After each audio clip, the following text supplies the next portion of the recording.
Hello दोस्तों, आप सभी के कैसे हैं। मैं उम्मीद करता हूं कि आप सभी के बहुत ही बढ़िया होंगे, बहुत ही ज़बरदस्त होंगे। दोस्तों, आज हम लोग सॉल्व करने वाले हैं झारखंड जेएसएससी सीजीएल का प्रैक्टिस सेट नंबर 9। इससे पहले दोस्तों हम लोग ऑलरेडी 8 सेट को कवर कर चुके हैं। अगर आप मेरा पिछला वीडियो नहीं देखे हैं तो आप मेरे प्लेलिस्ट जाकर देख सकते हैं। सारा वीडियो का हम प्लेलिस्ट बना दिए हैं। दोस्तों, आज हम लोग इस वीडियो में सिर्फ कवर करने वाले हैं झारखंड सामान्य ज्ञान को। दोस्तों, आप सभी को पता होगा कि झारखंड जैसे सीजीएल में टोटल झारखंड से 40 प्रश्न पूछता है। सबसे ज़्यादा वेटेज झारखंड का ही होता है। ठीक है, तो चलिए हम लोग जल्दी से आज का इस प्रैक्टिस सेट को शुरुआत करते हैं। और आज का जो पहला प्रश्न है दोस्तों, वो आपके स्क्रीन पे पहला प्रश्न है, 1789 में अंग्रेजों के खिलाफ हथियार उठाने वाला पहला संथाल नेता कौन था। आपको नाम बताना है कि 1789 में अंग्रेजों के खिलाफ हथियार उठाने वाला व्यक्ति कौन था। तो वो थे दोस्तों बाबा तिलका मांझी। ऑप्शन नंबर जो है इसका डी राइट आंसर हो जाएगा। हम लोग आते हैं अगला प्रश्न पे।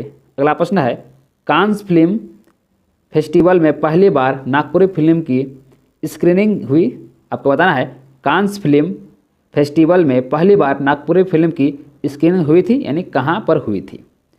तो लोहरदगा और फुलमनिया दोनों, यानी ऑप्शन नंबर जो है सी राइट आंसर हो जाएगा, ए और बी दोनों। आते हैं हम लोग अगला प्रश्न पे। अगला है, झारखंड आपदा प्रबंधन विभाग द्वारा जिला स्तरीय सेंटर है। आपको बताना है झारखंड आपदा प्रबंधन विभाग द्वारा जिला स्तरीय सेंटर है। तो इसका राइट आंसर होगा दोस्तों धनबाद, देवघर, जमशेदपुर, तीनों जगह पर है। ऑप्शन नंबर जो है ए राइट आंसर हो जाएगा। नेक्स्ट है, झारखंड में स्वतंत्रता के लिए संघर्ष में खरवार आंदोलन किसके नेतृत्व में हुआ था। खरवार आंदोलन किसके नेतृत्व में हुआ था। तो याद है दोस्तों, जो खरवार आंदोलन हुआ था वो भागीरथ मांझी के नेतृत्व में हुआ था, यानी ऑप्शन नंबर जो इसका पहला राइट आंसर हो जाएगा। दोस्तों, जो खरवार आंदोलन है ये 1874 में हुआ था। ठीक है, कब हुआ था? 1874 में हुआ था। आते हैं हम लोग अगला प्रश्न पे। अगला प्रश्न है, सिद्धू कान्हू किस विद्रोह से संबंधित थे। आपको बताना है सिद्धू कान्हू कौन से विद्रोह से संबंधित थे।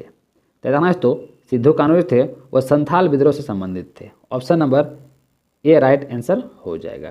दोस्तों, संथाल विद्रोह 1855 में हुआ था। ठीक है, मैं सारा इसलिए बताता जाता हूँ दोस्तों क्योंकि ये एग्जाम में आपका पूछा जाता है। ठीक है, जो भी चीज़ एग्जाम में पूछा जाता है सिर्फ हम वही चीज़ बताएंगे, कोई एक्स्ट्रा चीज़ आपको नहीं बताएंगे। जो फालतू का चीज़ है वो नहीं बताएंगे। ठीक है, जो एग्जाम में बार बार पूछा गया है, जो देखा गया है, वही प्रश्न का आंसर ही बताएंगे और जो भी एक्स्ट्रा फैक्ट है वही बताएंगे। ठीक है, अगला है, इनमें से कौन सा विद्रोह 1875 में झारखंड में फूटा था। तो बताना है इनमें से कौन सा विद्रोह 1875 में झारखंड में फूटा था। तो दोस्तों 1875 का बात हो रहा है। ठीक है, तो 1875 में संथाल विद्रोह भी नहीं हुआ था, बिरसा विद्रोह भी नहीं हुआ था, तिलका मांझी विद्रोह भी नहीं हुआ था, यानी इनमें से कोई नहीं होगा। ऑप्शन नंबर इसका डी राइट आंसर हो जाएगा। यहाँ पर दोस्तों 1875 पूछा है। ठीक है, इसके आसपास में एक हुआ दोस्तों रोहिणी गांव में सैनिक विद्रोह हुआ था। ठीक है, तो सैनिक विद्रोह यहाँ पर ऑप्शन में कोई दिया हुआ नहीं है। ठीक है, इसलिए इनमें से कोई नहीं इस क्वेश्चन का राइट आंसर हो जाएगा। ठीक, आते हैं हम लोग अगला प्रश्न पे। अगला है, Birla institute of foundry and force technology नामक स्थान स्थापित है। ये कहाँ पर स्थापित है। तो दोस्तों रखना है ये स्थापित है आपका रांची में। ठीक है, रांची में। अच्छा, Birla institute of foundry and force technology का स्थापना कब किया गया था। क्योंकि स्थापना आपको सबका याद रखना पड़ेगा। तो 1955 में इसका स्थापना किया गया था, आपको इसको याद रखना है। ठीक है, चलिए हम लोग आते हैं अगला प्रश्न पे। जो चीज़ फैक्ट है मैं सारा बताते हुए चलूँगा। नेक्स्ट है, संविधान के किस अनुच्छेद में जनजातियों के सामाजिक, आर्थिक व शैक्षिक हितों के विकास संबंधी प्रावधान है। तो अनुच्छेद दोस्तों अनुच्छेद 15(4), अनुच्छेद 15(4), ऑप्शन नंबर ए वाला राइट आंसर हो जाएगा 15(4). नेक्स्ट हम लोग आते हैं अगला प्रश्न पे। अगला है, निम्नलिखित में से कौन सी झारखंड राज्य की महत्वपूर्ण निर्यात फसल है। महत्वपूर्ण निर्यात फसल है तो दोस्तों पपीता। ऑप्शन नंबर जो है बी राइट आंसर हो जाएगा दोस्तों पपीता।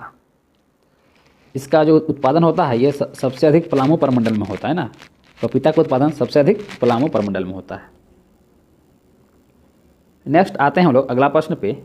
और अगला प्रश्न है, झारखंड में पंचायती राज संस्था को मजबूत करने के लिए निम्नलिखित में से कौन सा अधिनियम बनाया गया था। कौन सा अधिनियम बनाया गया था। 43 तो झारखंड पंचायत राज अधिनियम 2001। ऑप्शन नंबर जो है इसका सी राइट आंसर हो जाएगा।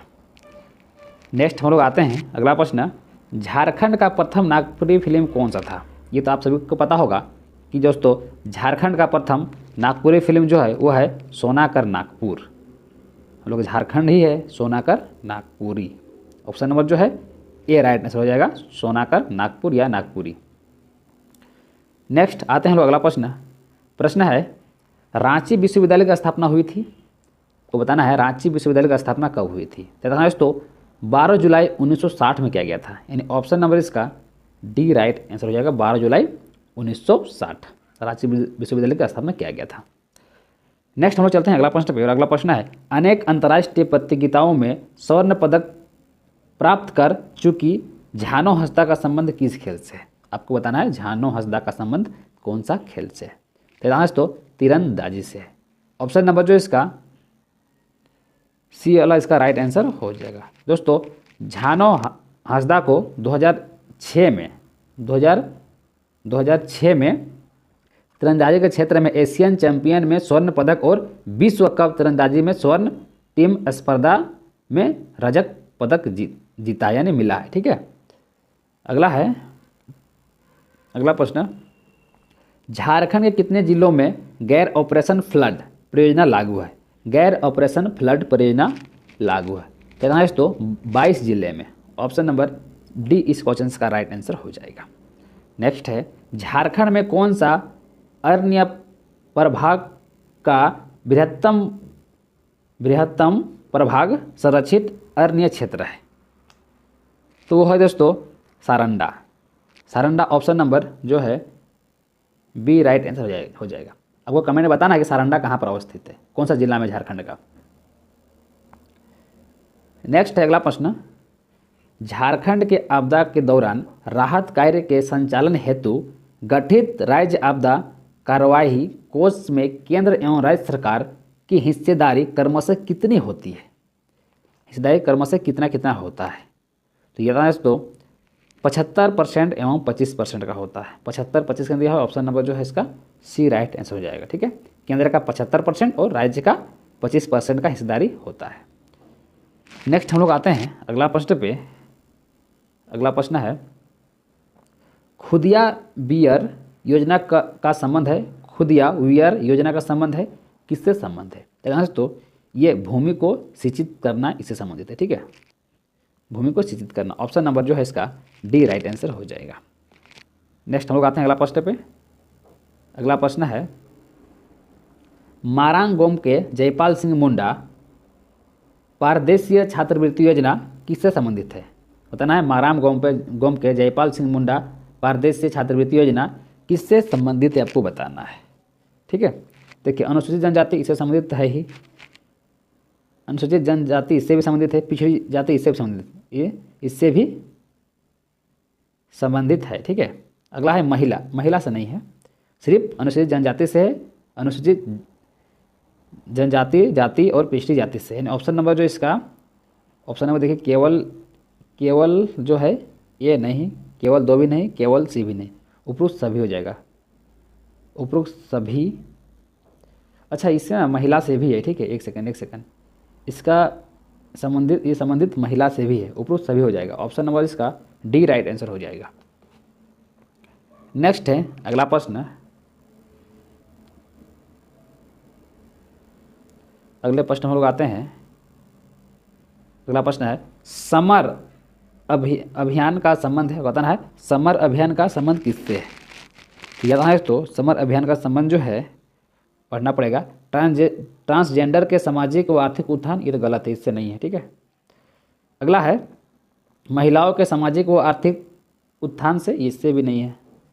महिलाओं में कुपोषण की समस्या के उन्मूलन से, इससे है। ठीक है, बच्चों में कुपोषण की समस्या के उन्मूलन से, इससे भी, यानी 3 और 4 से। देखिए कौन सा ऑप्शन में 3 और 4 दिया हुआ है, ऑप्शन नंबर बी में दिया हुआ है, केवल 3 और 4 से। ऑप्शन नंबर बी इस क्वेश्चन का राइट आंसर हो जाएगा। ठीक है, आइए हम लोग आते हैं अगला प्रश्न पे। अगला प्रश्न है देखिए संरक्षित वनों के अंतर्गत किस प्रकार के वनों को शामिल किया जाता है। किस प्रकार के वनों को शामिल किया जाता है, तो चलिए एक एक ऑप्शन हम लोग देखते हैं। पहला है ये सभी प्रकार की गतिविधियों पर प्रतिबंध होता है, नहीं ये गलत है, सभी प्रकार की गतिविधियों पर प्रतिबंध नहीं होता है, ठीक है। अगला है यहाँ सरकारी अनुमति के तहत सीमित गतिविधियों के संचालन की अनुमति होती है, बिल्कुल सही है। अगला है यहाँ पशु चरण की अनुमति होती है, ये भी सही है। अगला है यहाँ किसी प्रकार का कोई प्रतिबंध नहीं होता है, नहीं होता, नहीं ये गलत है, किसी प्रकार का प्रतिबंध नहीं होता, ये गलत है, यानी 2 और 3 सिर्फ सही है। ऑप्शन नंबर जो है इसका सी राइट आंसर हो जाएगा। नेक्स्ट है अगला प्रश्न।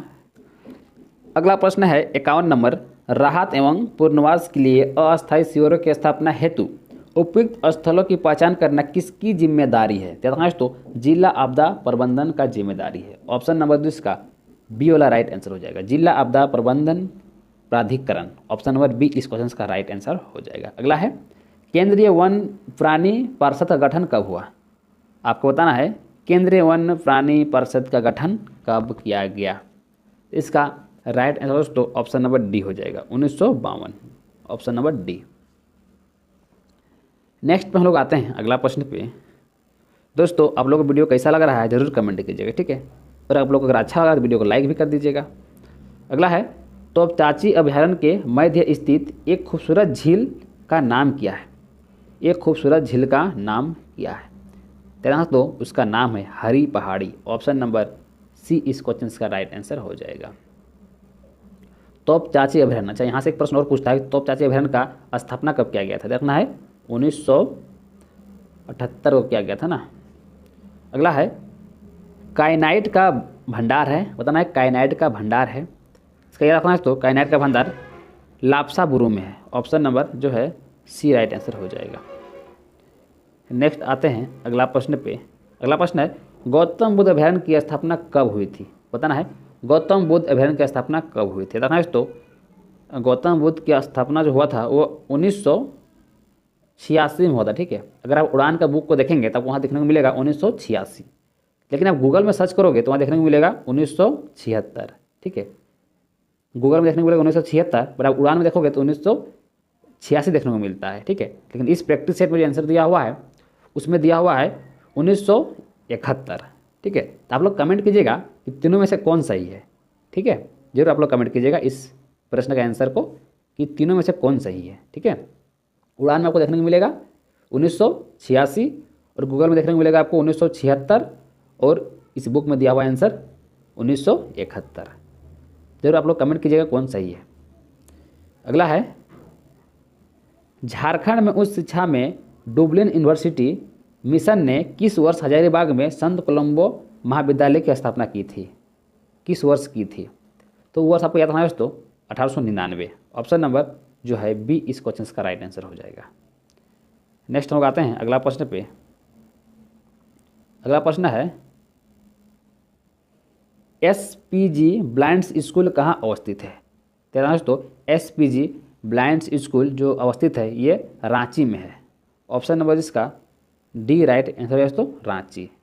अगला है 1988 ईस्वी में बेल्जियम में FIAP और ब्रिटेन में AIEP की एसोसिएशनशिप निम्न में से किससे मिली? निम्न में से किससे मिली? तो इसका राइट आंसर होगा दोस्तों सचिन दा को। ऑप्शन नंबर जो इसका ए राइट आंसर हो जाएगा।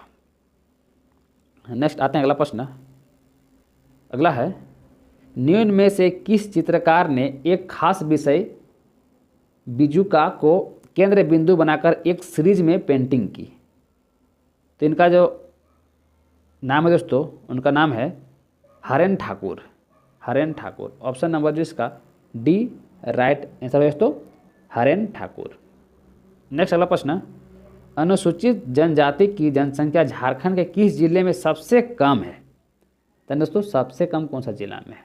देखा तो सबसे कम सिमडेगा में है। सिमडेगा। ऑप्शन है इसका सी राइट आंसर हो जाएगा। वहाँ पर सिर्फ 0.08%, ठीक है, 0.08% सिर्फ वहाँ पर निवास करती है। नेक्स्ट है अगला प्रश्न। और अगर सबसे अधिक पूछेगा तो कहाँ है दोस्तों? रांची में है ना, याद रखिएगा। अगला है अगला प्रश्न निम्नलिखित में से आदि झूमर गीत संगीत नामक पुस्तक लिखी है? बताना निम्नलिखित में से आदि झूमर संगीत नामक पुस्तक लिखी है किसने लिखी है? तो विनोद सिंह ने लिखे हैं, Vinod Singh. Option number A right answer हो जाएगा। नेक्स्ट है, निम्नलिखित में से कौन सा प्रथम संथाली साहित्यिक नाटक है? प्रथम संथाली साहित्यिक नाटक है तो दोस्तों बिंदु बिंदु चंदन। ऑप्शन नंबर इसका पहला राइट आंसर हो जाएगा। नेक्स्ट आते हैं अगला प्रश्न पे। अगला है, झारखंड राज्य में साक्षरता दर है। झारखंड राज्य में साक्षरता दर क्या है आपको बताना है। तो यहाँ तो झारखंड राज्य में जो साक्षरता दर है वो है 66.40। ठीक है, 66.40। ऑप्शन नंबर बी इसका राइट आंसर हो जाएगा। अगर पूछेगा पुरुष का कितना है तो रखना है पुरुष का पूछेगा तो 76.80% है। ठीक है, पुरुष का। और महिला का पूछेगा तो 55.40 है। दोनों याद रखना है, कभी कभी यही पूछता है कि पुरुष का कितना है, महिला का कितना है।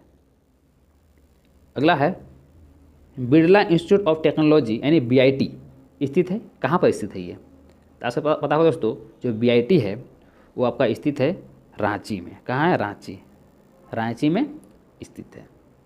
नेक्स्ट हम लोग आते हैं अगला प्रश्न पे। तो अगला प्रश्न है 65 नंबर। देखिए 65 नंबर प्रश्न है दोस्तों, एक सेकेंड, निम्न को सुमेलित करें। वो निम्न को सुमेलित करना है। चलिए हम लोग सुमेलित करते हैं। सिद्धू कान्हू, ये कहाँ है? सिद्धू कान्हू एक तरफ राज्य विश्वविद्यालय दिया हुआ है, एक तरफ स्थान दिया हुआ है। तो सिद्धू कान्हू कहाँ है दोस्तों? सिद्धू कान्हू दुमका में। ठीक है। नीलांबर पीताम्बर कहाँ हो जाएगा दोस्तों? ये मेदिनीनगर में है। ठीक है। बिना भावी तो हजारीबाग में है। कोल्हान चाईबासा है। देखिए कौन सा ऑप्शन में दिया हुआ है? 1 का 4, ठीक है, बी का 2, सी का 3, डी का 1 नहीं, पहला इसका राइट आंसर हो जाएगा, ऑप्शन और पहला वाला। नेक्स्ट आते हैं अगला प्रश्न पे हम लोग। अगला प्रश्न है, झारखंड न्यायिक अकादमी अवस्थित है। झारखंड न्यायिक अकादमी अवस्थित कहाँ पर है दोस्तों? रखना है ये रांची में है। Option number D right answer हो जाएगा। अगला है, IIM रांची की स्थापना की गई। IIM रांची की स्थापना की गई कब किया गया था? तो ये 2010 में किया गया था, 6 जुलाई 2010। Option number C right answer हो जाएगा। नेक्स्ट है अगला प्रश्न दोस्तों, झारखंड के तीरंदाज खिलाड़ी धर्मेंद्र तिवारी को 2020 में किस पुरस्कार से सम्मानित किया गया? दोस्तों द्रोणाचार्य पुरस्कार। ऑप्शन नंबर जो इसका पहला राइट आंसर हो जाएगा। नेक्स्ट है, राष्ट्रीय और अंतर्राष्ट्रीय स्तर पर योगदान देने वाले खिलाड़ियों को कौन सा पुरस्कार दिया जाता है? बताना है कौन सा पुरस्कार दिया जाता है। देखना है दोस्तों, बिरसा मुंडा पुरस्कार दिया जाता है। ऑप्शन नंबर जिसका ये राइट आंसर हो जाएगा। ठीक है, बिरसा मुंडा पुरस्कार। इसमें दोस्तों राज्य के 6 खिलाड़ी को, कम से कम 6 खिलाड़ी को प्रतिवर्ष ये पुरस्कार प्रदान किया जाता है। प्रतिवर्ष कम से कम 6 व्यक्ति को दिया जाता है। नेक्स्ट है अगला प्रश्न, झारखंड में खेल प्रशिक्षकों को उसके अच्छे प्रशिक्षण के लिए कौन सा पुरस्कार दिया जाता है? बताना है, झारखंड में खेल प्रशिक्षकों को उनके अच्छे प्रशिक्षण के लिए कौन सा पुरस्कार दिया जाता है? तो इस क्वेश्चन का राइट आंसर दोस्तों जयपाल सिंह पुरस्कार। ऑप्शन नंबर इसका सी वाला राइट आंसर हो जाएगा। तो दोस्तों हम उम्मीद करेंगे कि ये प्रैक्टिस सेट आप लोग को बहुत ही अच्छा लगा होगा। अगर मेरे द्वारा पढ़ाया गया वीडियो आप लोग को अच्छा लगा तो वीडियो को लाइक जरूर कीजिएगा। आपका लाइक करने से ही हमें वीडियो बनाने का मोटिवेशन मिलता है। और अगर आप मेरे चैनल में पहला बार आए होंगे तो चैनल को जरूर सब्सक्राइब कर लीजिएगा, तभी आप तक सबसे पहले वीडियो पहुंचेगा। ठीक है, चलिए हम लोग मिलते हैं नेक्स्ट वीडियो में। तब तक के लिए थैंक यू, जय हिंद।